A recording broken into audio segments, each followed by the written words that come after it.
Many industrial facilities are located in watersheds because they use river water in their process.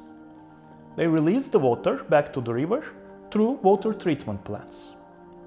Unfortunately, such plants are prone to failures. This could be either technical failures or human errors. Recently, 2 such accidents happened in Europe, particularly in Finland and Poland.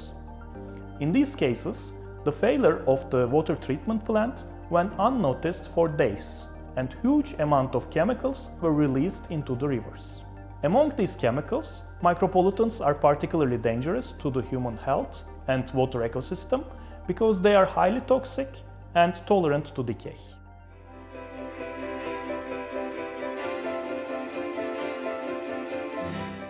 In Swain project, our goal is to design an early warning system for micropollutants in rivers.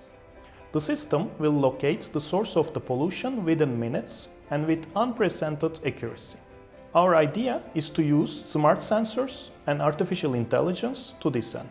Smart sensors will capture continuous data from the watershed, and artificial intelligence will extract information from this continuous flow of data and combine it with the scientific expertise to make predictions in an automated way. An important aspect of the Swain project is that the whole system has a small and ecological footprint so that we are not affecting the very same environment we are trying to protect. The implementation of the Swain project will allow detection of pollution sources minutes after failures, so that irreversible environmental impact is avoided. I would like to give 2 examples here.